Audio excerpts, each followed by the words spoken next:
బతుకుతుండ్రు యువతంతా, వారి కోసమే నేను నడుస్తాను ఎర్రబాట. తుపాకీ ఎక్కువెట్టి అమ్మా నేను తుపాకీ నువ్వై ఊరేస్తున్నావు, కన్నులు మూస్తే చాలు నువ్వే కల్లోకొస్తావు. వెన్నెల రాత్రి తారక నువ్వై ఊరేస్తున్నావు. ఏ మంత్రమేశావో నన్నేమి చేశావో, ఇంకేమీ చూడదు కన్ను క్షణమైన వీడదు నిన్ను, ఇంకేమీ చూడదు కన్ను క్షణమైన వీడదు నిన్ను.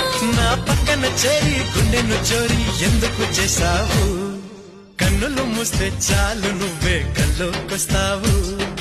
వెన్నెల రాత్రి తారక నువ్వై. ఎండనక వాననక చలి అనక నీల మట్టిని నమ్మిండు, రేయనక పగలనక రాత్రనక కష్టజీవిగా నిలిసిండు. ఎన్ని బాగాలున్న కన్నీళ్ళనొచ్చినా కలి మరిసిండు. ప్రపంచంలో ఫస్ట్ టైం ఆల్కహాల్ ను ఒక ఎండిపోయిన మోతుకు చెట్టు కింద తయారు చేసిరట.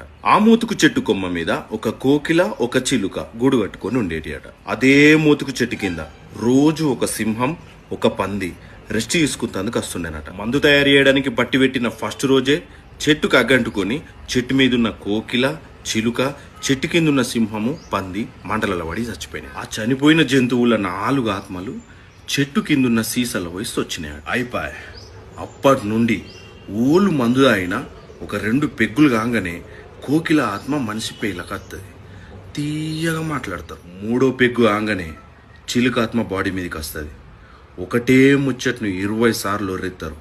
పచ్చార్ పచ్చార్ పచ్చార్ పచ్చార్. 4వ పెగ్గు ఆగానే సింహం ఆత్మ లొల్లి లొల్లి గల్లికి దాదా నేనే అంటారు, పూరా చిల్లం చిల్లి.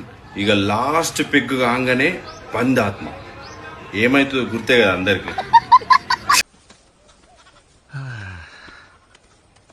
వాడికి ఎందుకంత భయం? సింబా నీకెలా చెప్తే అర్థమవుతుంది?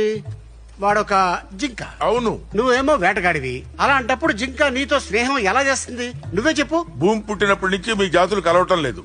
ఎందుకో? చూడు నాయనా, భూమి మీద అందరూ ప్రకృతి నియమాలకి లోబడే బతుకుతారు. అదే జీవన చక్రం, అందాక ముందే తెలుసు. లేదు లేదు, ఏది నీకెవరు చెప్పారు? మధ్యలో చక్రం జీవన ఏంటి? చక్రం, జీవన బండి చక్రం ఏవీ కాదు. లేవు, అసలు ఏవీ లేవు. సరిగ్గా చెప్పాలంటే అది గుండ్రంగా లేదు, అవును. తిన్నగా ఉండే ఒక గీత. అవును, అది అర్థబద్ధం లేని ఒక పిచ్చి గీత. మనమంతా గీత చివర ఏముందా అని ఆవేశంగా పరిగెట్టి పరిగెట్టి పరిగెట్టి అక్కడికి వెళ్ళి చూస్తే అక్కడ ఏమీ ఉండదు. అంతే, గీత మాయం, ఇంకేం ఉండదు.